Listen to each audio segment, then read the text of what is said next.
오늘은 교회다운 교회라는 제목으로 하나님 말씀 나누겠습니다. 교회다운 교회. 여러분, 이런 글귀를 제가 본 적이 있습니다. 인생의 방황은 하나님을 만나면 끝이 나고, 신앙의 방황은 좋은 교회를 만나면 끝이 난다 라는 글귀를 본 적이 있어요. 어떤 교회를 만나느냐가 정말로 중요합니다. 목사에게도 그렇고 성도에게도 그렇고, 이 교회를 어떻게 만나느냐가 정말로 우리 인생에 많은 영향을 끼치는 것 같아요. 오늘 말씀을 통해서 이 교회다운 교회라는 것을 통해서 우리가 함께 섬기는 이 교회로 인해서 우리의 인생이 풍요로워지고, 우리가 섬기는 교회를 통해서 하나님 나라가 영광받는 그런 교회가 될 수 있기를 예수님의 이름으로 축복합니다. 이 교회다운 교회라는 것에 대해서 얘기할 때, 교회라는 단어는 성경에 보면 헬라어로 에클레시아, 모임자들, 회중, 이런 뜻을 갖고 있습니다. 교회. 성경에서 교회라는 단어가 처음 나온 게 언제일까요? 그 교회라는 단어가 처음 나온 게 언제냐면 마태복음 16장입니다. 마태복음에서 예수님께서 베드로 제자들에게 너희는 나를 누구라고 하느냐? 라고 물으니까 베드로가 그때 그 질문에 주는 그리스도시요 살아계신 하나님의 아들이십니다 라는 대답을 하니까, 그때 그 고백을 받아서 예수님께서 말씀하신 겁니다. 내가 이 반석 위에 내 교회를 세우리니 음부의 권세가 이기지 못하리라 라고 하면서 마태복음 16장에서 처음 교회라는 말을 하시면서, 내가 이 고백, 이 반석 위에 내 교회를 세우겠다라고 하시면서 예수님이 처음 교회라는 단어를 사용하셨어요. 성경에서 하나님이 이 땅 가운데 제정하신 기관이 두 개가 있습니다. 지금 나눈 것처럼 교회는 하나님이 내가 이 교회를 세우겠다라고 하시면서 말씀하셨고, 또 하나의 기관이 있는데 그것이 뭐냐면 그것은 구약에 나옵니다. 다름 아닌 가정입니다. 그러니까 하나님은 구약에서 가정이라는 기관을 만드셨고, 신약에서는 교회라는 기관을 만드셨습니다. 그리고 오늘 우리가 읽은 에베소서 5장 말씀에 보면 마지막 절 32절에 보면 나는 그리스도와 교회에 대하여 말하노라 라고 하면서, 이 그리스도와 교회에 대하여 말할 때 그 앞절 31절에 보면 그러므로 사람이 부모를 떠나 그의 아내와 합하여 둘이 한 육체가 될지니 라고 하면서 창세기 때 가정을 창조하신 하나님의 비밀을 얘기합니다. 그러므로 다시 말해서 우리가 교회다운 교회라는 얘기를 할 때 제일 먼저 하나님이 세우신 교회, 어떤 교회일까라는 것 때 제일 먼저 우리가 생각해 볼 수 있는 것은, 교회는 가정 같은 교회, 이게 하나님이 세우신 교회의 제일 중요한 본질입니다. 교회는 가정 같은 곳입니다. 그래서 교회는 가정 같은 교회, 가정은 교회 같은 가정, 이 두 개가 신구약이 딱 맞물려 있는 거예요. 하나님이 가정을 세우실 때 그 가정을 바라봤을 때의 모습과 교회를 세우실 때 그 교회를 바라봤을 때의 모습이 두 개가 딱 두 기관이 신구약에서 하나씩 한 것이 이 비밀을 말씀하신 것처럼 똑같은 본질을 갖고 있다는 겁니다. 그러니까 교회 안에서 가정 공동체가 드러나야 돼요. 교회 안에서 가정 공동체가 드러난다는 게 어떤 뜻인가를 알려면 우리가 먼저 가정의 본질을 알아야 됩니다. 창세기에 하나님께서 가정을 왜 만드셨는지, 하나님께서 첫째 날, 둘째 날, 여섯째 날까지 계속 창조하시면서 늘 하신 말씀이 뭡니까? 토부, 보시기에 좋았더라. 보시기에 좋았더라. 보시기에 좋았더라. 계속 말씀하십니다. 모든 게 완전해요. 그런데 창세기 2장에 아담을 보면서 이런 얘기를 합니다. 창세기 2장 18절에 이렇게 기록되어 있어요. 여호와 하나님이 이르시되 사람이 혼자 사는 것이 좋지 아니하니 내가 그를 위하여 돕는 배필을 지으리라. 사람이 뭐 하는 게 좋지 않다고 하십니까? 혼자 사는 게 좋지 않다. 그래서 내가 그를 위하여 돕는 배필을 지으리라.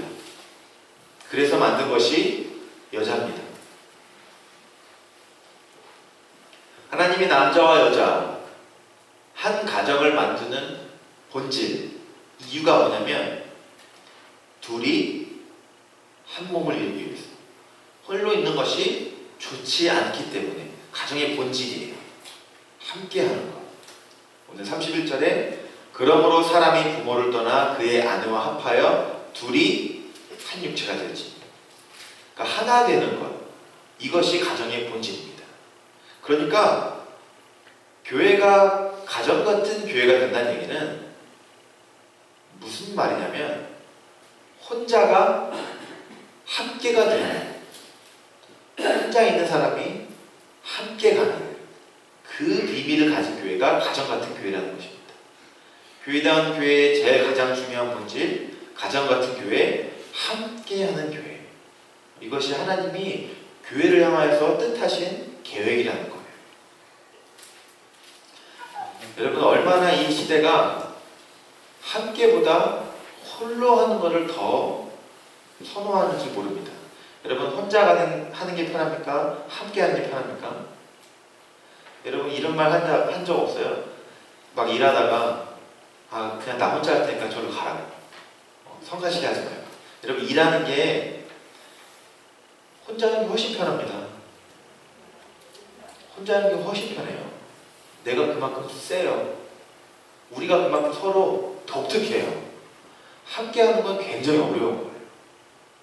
근데 하나님은 교회를 부르는 것을 혼자가 아니라 함께로 부르신 거예요. 요새 많은 사람들이 그 인터넷 예배 이런 걸 많이 드리는 경우가 있어요. 그리고 여러분, 요새 많은 사람들이 교회를 작은 교회보다 큰 교회를 선호해요. 본질이 뭔지 아십니까? 성가시거든요. 그냥 큰 교회 가서 인터넷 예배로 그냥 남들 없이 그냥 나 혼자서 예배 드리는 거, 이게 제일 속 편하거든요. 번거롭지 않고 걸리적거리는 거 없고 남 신경 안 써도 돼요.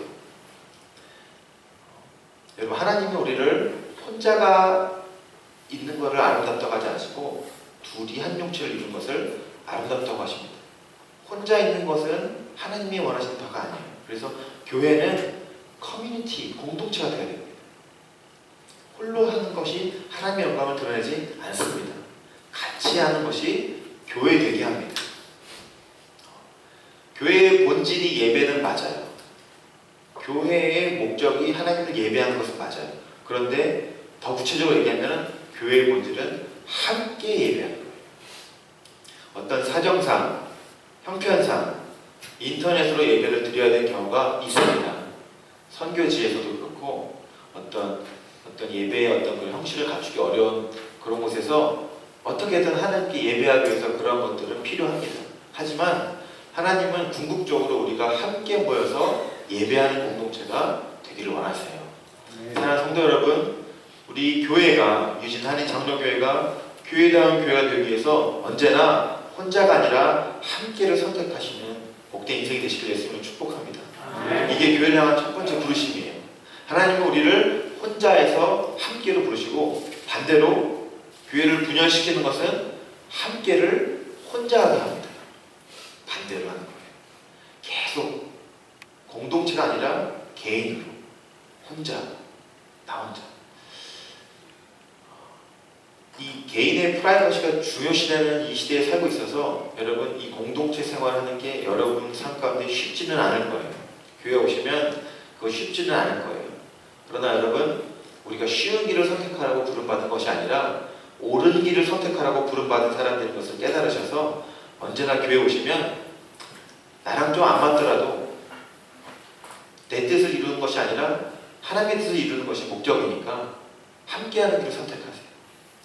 여러분, 그렇게 여러분 자꾸 함께하는 거를 선택하실 때 나는 드러나지 않고 그 가운데 계신 하나님이 드러나는 것을 경험하게 되실 거예요. 그리고 우리는 그때 그것을 가르쳐서 야, 이 교회 참 좋다. 이 교회 참 교회 같다. 여러분, 이걸 경험하는 거예요. 교회에서 밥 먹을 때 여러분, 우리 교회 밥 맛있긴 하지만 여러분, 제가 이런 얘기 많이 들었습니다.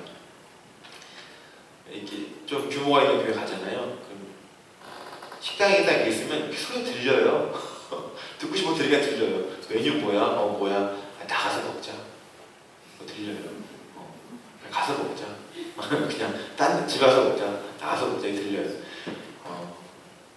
음식의 선호도를 존중합니다만 우리가 맛있는 걸 먹는 것도 목적이지만 또 하나 중요한 목적은 함께 나누는 것. 그게 목적인 것입니다. 그게 교회의 부르심이에요. 함께.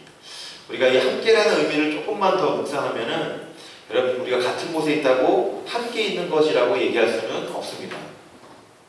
여러분 우리가 몸이 지금 옆 사람과 같이 앉아 있다고 그 사람과 함께 있다고 얘기할 수는 없어요. 성경에서 얘기하는 함께는 조금 더 깊은 의미가 있습니다. 아모스 3장 3절에 이런 말씀이 있어요.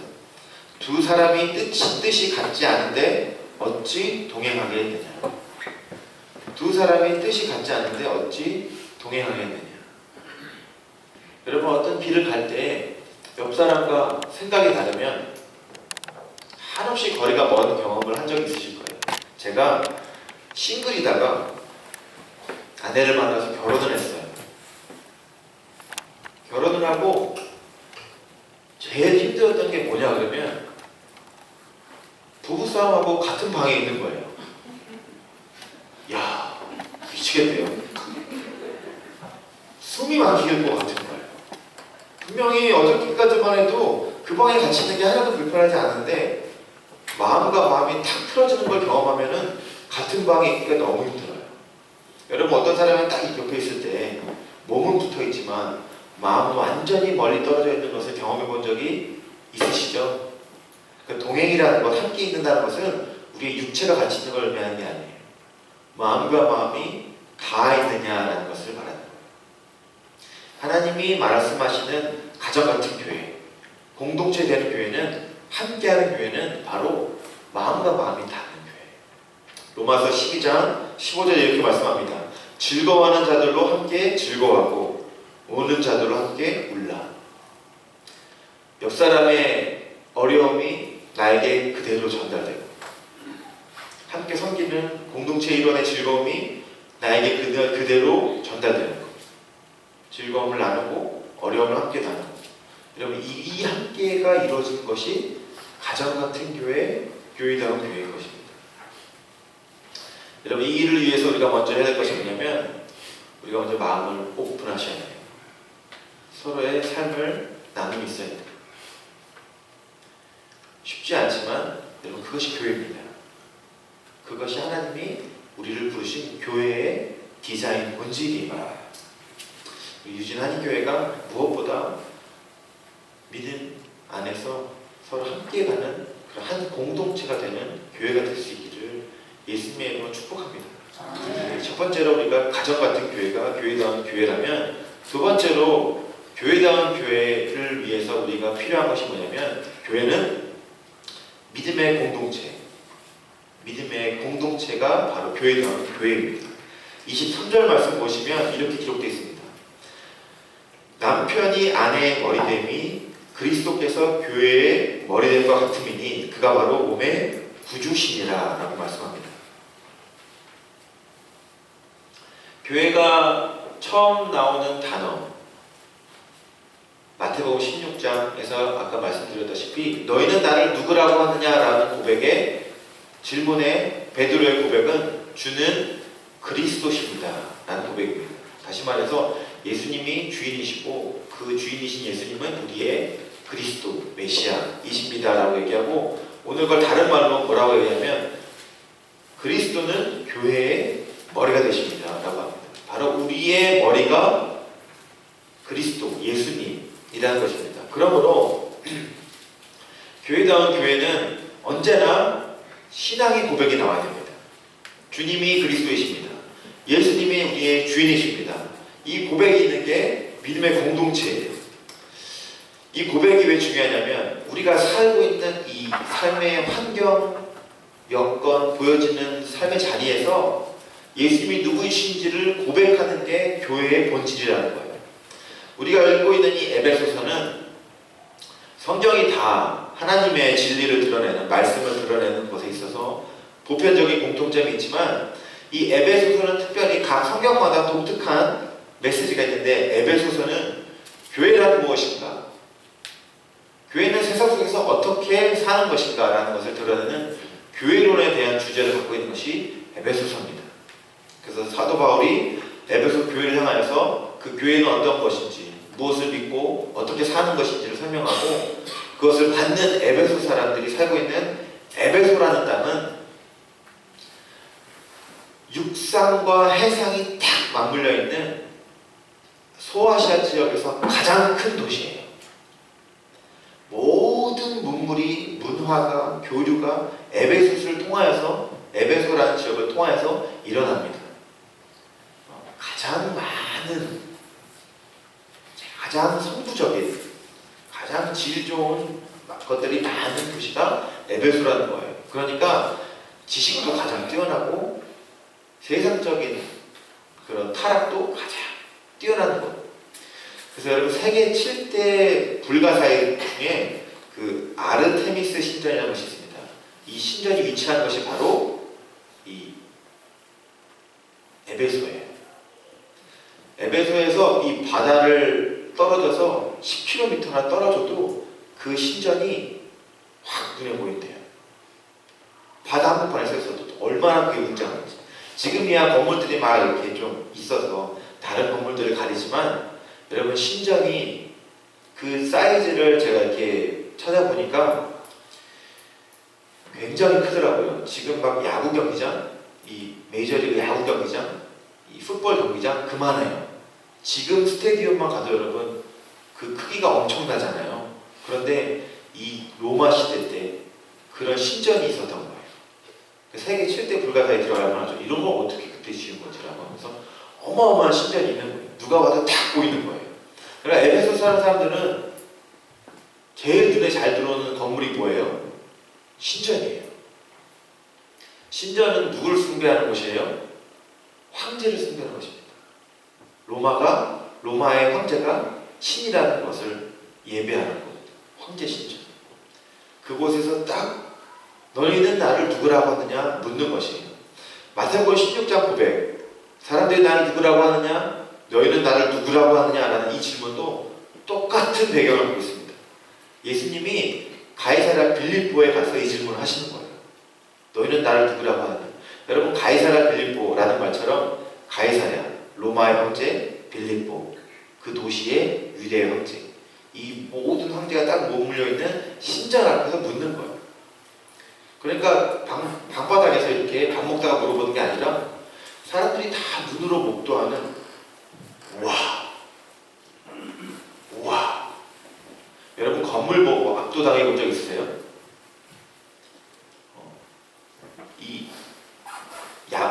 미국에는 야구장만한 건물이라는 얘기는, 제가 예전에 그 샌프란시스코에서 그 페리 배를 타고 가는데, 배를 타고 가다가 저쪽에서 굉장히 큰 경기장이 하나 보이더라고요. 저거 뭐야 그랬더니 그 샌프란시스코 자이언트의 야구팀의 AT&T 그 경기장이라고 하더라고요. 경기장이 이렇게 관중석 있고 나머지 이쪽은 바다를 다 펼치게 오픈되어 있어요. 그 바다 속에서 봐도 와, 멋지다. 그러니까 경기장에서 보면은 야구도 보면서 쫙 바다도 볼 수 있게 그렇게 어마어마하게 지어놓은 거예요. 그런데 거기야 뭐 큰 건물들이 많으니까 그 중에 우아한데, 이 신전은 아무것도 없는 그 맨 땅에 신전이 그렇게 어마어마하게 큰 거 있는 거예요. 여러분, 그런 어마어마한 건물을 보면은 사람이 압도당합니다. 그냥 이렇게 무릎이 저절로 굽혀지는 거예요. 예전에 그래서 모든 신전들, 예배하는 처소들은 그렇게 어마어마하게 지어놨어요. 그 건물 자체로 압도당하는 거예요. 지금 미국은 그렇게 막 건물 이 지상주의가 아니어서 막 그렇게 크게 하진 않지만, 뭐 그렇게 하는 데도 있지만, 이 유럽, 옛날에 유럽에 있는 이 교회들 방문하면 여러분 지금도 보면 교회들은 그 교회 자체 건물만 봐도 사람이 압도당합니다. 어마어마해요. 그러니까 이 황제를 숭배하는 이 신전을 딱 보여주면서 에베소 사람들 살아갈 때, 너 지금 이 어마어마한 세상 사람들이 환호하고 숭배하는 이 건물 앞에서 너에게 예수님은 누구냐, 너에게 하나님은 누구냐라는 신앙 고백을 묻고 그거에 대답하는, 어떻게 대답하느냐가 교회를 나타내는 것입니다. 그러면 교회는 세상 속에서 살아가면서 세상을 높일 것이냐, 하나님 나라를 높일 것이냐, 세상에 너의 마음을 뺏길 것이냐, 영원한 하나님 나라에 마음을 두고 살 것이냐를 어떻게 고백하느냐가 교회라는 것입니다.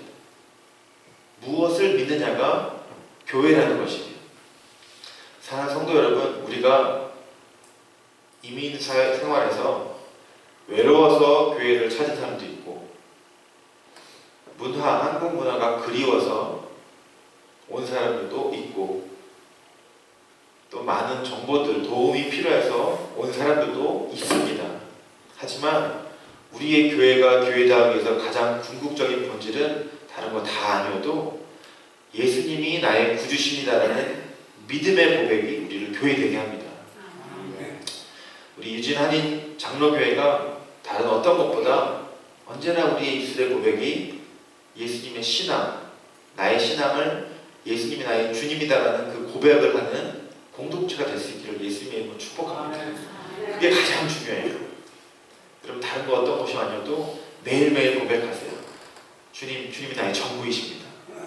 내게 모든 것이 다 사라져도 주님 한 분만이 나를 만족해 하십니다. 이게 우리를 교회되게 합니다. 교회는 이게 떨어지면, 이 고백이 없어지면 더 이상 교회다운 교회로 살아갈 수가 없습니다. 에베소 교회를 향하여서 지금 사도 바울이 그걸 말씀하는 거예요. 그리스도께서 교회의 머리 되신다 라고 하는 것입니다. 이 교회, 가정 같은 교회가 첫 번째 교회다운 교회의 본질, 또 믿음의 공동체가 교회다운 교회라고 한다면, 이 믿음의 공동체는 이 수직적인 의미예요. 내가 무엇을 믿는가, 수직적인 의미라면, 수평적인 의미로서의 공동체는 그러면 내가 그 믿는 바대로 어떻게 살 것인가 라는 것이 세 번째 의미로 교회에 다운 교회를 만들어가는 의미입니다. 그래서 마지막 셋째로 교회다운 교회는 거룩이 능력이 되는 교회가 교회다운 교회입니다. 여러분 26절 한번 보시겠어요? 26절, 이는 곧 물로 씻어 말씀으로 깨끗하게 하사 거룩하게 하시고 자기 앞에 영광스러운 교회로 세우사 티나 주름 잡힌 것이나 이런 것들이 없이 거룩하고 흠이 없게 하려 하심이라. 교회다운 교회, 이 영광스러운 교회인데, 교회다운 교회의 영광스러움이 어디에서 나오냐 보니까 이 27절의 영광스러운 교회는 바로 26절에 거룩한 교회가 영광스러운 교회라는 것입니다. 그래서 교회의 영광은 얼마나 그 교회가 거룩하냐에 달려있는 거예요. 교회의 영광은 피카번쩍한 건물도 아니고 부도 아니고 지적인 능력도 아니고 보여지는 어떤 것도 아니고, 교회의 능력은 얼마나 거룩하냐. 거룩하다는 게 뭔 얘기냐고 하니까 바로 말씀으로 깨끗하여 거룩한 교회. 그것이 교회의 영광이라는 것입니다. 교회다운 교회는 그래서 가정 같아야 되고, 믿음의 고백이 있어야 되고, 거룩한 교회, 깨끗한 교회가 됩니다. 그 삶의 모습이 누가 봐도 깨끗함이 드러나야 돼요. 그렇지 않고서는 교회다운 교회라고 할 수가 없어요. 그러니까 이 교회의 거룩함, 깨끗함은 세상에서 말하는 윤리, 도덕을 훨씬 상회합니다. 그 위에요. 세상에서 말하는 윤리, 도덕은 훨씬 아래예요. 여러분, 이것이 우리가 사는데 얼마나 중요한 본질인지 모릅니다. 그래서 에베소서라는 이 책, 성경 말씀은 1장부터 3장 전반부는 교회가 뭔지, 교회의 영광이 뭔지, 교회가 갖고 있는 능력, 축복이 뭔지를 설명한다면 4장부터 뒷부분에는 그 영광스럽고 능력 있는 교회가 이 땅 가운데 어떻게 살아가야 되는지를 말씀하고 있습니다. 교회가 어떻게 이 수평적으로 우리 안의 사람들에서 어떻게 살아가야 되는지 말씀하고 있어요. 그래서 그런 샘플들로 남편과 아내, 부모와 자녀, 상전과 종, 이런 관계들을 자꾸 설명합니다. 우리가 읽지는 않았지만 그것이 쭉 기록이 돼요. 남편은 아내를 사랑해라.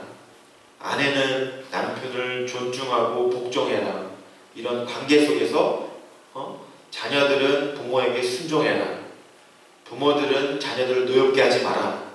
상전들은 우리 종들을 나보다 더 큰 상전이신 하나님이 있으심을 깨닫고 종들에게 대해라. 종들은 상전을 대할 때 신실하게 섬겨라. 이런 관계들을 계속 설명하세요. 교회로서 거룩한 삶을 살기 위해서. 교회가 거룩한 삶을 살기 위해서 해야 되는 것이 어떤 것이 있느냐? 말씀으로 깨끗하게 하사라는 말처럼 교회가 거룩하게 하기 위해서는 늘 우리의 귓가에 하나님의 말씀을 들려야 됩니다. 특별히 수평적인 거룩함에 있어서 이걸 적용하면은 여러분 모든 관계와 관계 사이에 하나님이 계심을 경험해야 돼요. 부모와 자녀 사이에 누가 있어야 돼요? 하나님이 계셔야 돼요. 여러분들은 아마 자녀들을 패본 적은 없으시죠? 그러실 것 같아요. 자녀들을 채찍질할 때 여러분 이런 경험을 하실 경우가 있어요. 채찍질 하다가 이 분노가 나를 사로잡아서 더 팹니다. 부부싸움 하다가 처음에 이 아내의 잘못을 지적하려고 했던 이 싸움이 나중에 가면은 화가 나를 사로잡아서 더 커져요. 뭐가 없으면 이 사이, 관계 사이에 하나님이 안 계시면. 여러분 그래서 부부싸움이 남북 통일을 위해서 싸우지 않습니다. 작은 걸로 싸우다가 다이너마이트가 터지는 거예요. 막 엄청난 세계평화를 위해서 당신이 말이야 막 이러면서 막 지금 북한이 이런 시대인데 막 이런 걸로 싸우지 않아요. 작은 걸로 싸우다가 화가 막 이렇게 되는 거예요. 이 모든 관계 속에서의 이런 결과가 나오는 거는 우리 관계 사이사이마다 하나님의 음성이 들리지 않기 때문이에요. 그러므로 사랑하는 성도 여러분, 우리가 교회다운 교회 거룩한 공동체가 되기 위해서는 모든 관계 사이마다 하나님의 임재를 경험하셔야 돼요. 하나님의 음성에 귀 기울여야 돼요. 늘 여러분 그러니까 아내를 딱 앞에 두고 주님한테 자꾸 질문을 던져야 돼요. 하나님, 이 옆에 내가 지금 저를 이렇게 힘들게 합니다. 제가 여기서 뭐라고 대답을 해야 됩니까? 하나님, 이렇게 말 안 듣는 자녀 방 좀 치워라. 어차피 어지러지고 뭐라 치워. 방 좀 치워. 정리 좀 해. 또 어지러질 건데 뭐하러 정리해. 어차피 배고플 걸 너는 뭐하러 참아가. 막 이렇게 막 화가 날 수도 있지만 그냥 모든 관계 속에서 자꾸 하나님을 부르는 거예요. 하나님 어떻게 할까요? 여러분 이렇게 관계마다 하나님을 자꾸 경험하게 되면은 그게 우리를 거룩하게 합니다. 사람과 사람의 대화 속에서 여러분 하나님의 음성을 필터링을 하면서 사람의 말을 들어야 돼요. 이것이 우리를 거룩하게 해요. 그리고 세상은 그때 우리 가운데 역사하시는 하나님을 보는 거예요. 그래서 마태복음에 나온 8복에서 마음이 청결한 자는 복이 있나니 저들이 하나님을 볼 것이요 라고 하는 것처럼 우리가 거룩한 공동체, 하나님 말씀으로 깨끗하게 된 공동체로 살아야 될 때 세상이 우리 가운데 역사하시는 하나님을 보는 것입니다. 그게 교회다운 교회가 되는 비결이에요. 사랑하는 성도 여러분, 우리를 거룩하게 하시는 것, 우리의 매 순간순간의 관계 속에서 하나님의 음성을 귀 기울이셔야 돼요. 하나님의 임재를 경험해야 돼요. 그것이 우리를 교회다운 교회로 살아가게 합니다. 자꾸 이렇게 중얼중얼거리세요. 하나님 제가 뭐라고 해야 될까요? 어떻게 해야 될까요? 이렇게 자꾸 하나님께 물으시면 하나님이 우리 가운데 오십니다. 우리 관계 속에서 찾아오셔서 나의 삶이 점점 더 말씀으로 깨끗하게 거룩하게 영광스러운 교회의 삶으로 나아가게 되는 거예요. 그런 영광스러운 교회, 거룩한 공동체를 이루어가는 저와 여러분 되시길 예수님으로 축복합니다. 교회다운 교회 오늘 세 가지 나눴습니다. 교회는 가정 같은 교회, 함께하는 교회가 되어야 된다. 마음과 마음이 닿아야 된다. 그 교회는 예수를 주로 고백하는, 신앙 고백하는 믿음의 공동체가 되어야 된다. 내가 살아가는 것에서 악소리 나게 어마어마한 세상적인 그런 위용이 내 눈앞에 있을지라도 내가 바라보는 것은 영원한 나라 하나님, 주님을 고백하는 그런 믿음의 공동체. 그리고 마지막으로 교회다운 교회는 거룩한 능력이 나타나는 영광스러운 교회. 언제나 모든 삶의 자리에서, 관계 속에서 하나님의 임재를, 하나님의 음성을 귀 기울이는 교회, 그런 우리 멋진 교회, 유진하니 교회 되시기를 예수님의 이름으로 축복합니다. 네, 기도하시겠습니다. 살아계신 하나님 아버지, 오늘도 말씀으로 저희들을 하나님의 뜻을 들을 수 있도록 인도해 주시니 감사합니다. 주님, 우리가 주님께서 교회로 부르셨음을 깨닫게 하셔서 삶의 자리에서 가정 같은 교회를 이루어가고 믿음의 공동체를 이루어가며 거룩한 능력 있는 공동체를 이루어갈 수 있는 모든 교회 될 수 있도록 주님 축복해 주시옵소서. 감사를 드리며 예수님의 이름으로 기도합니다. 아멘.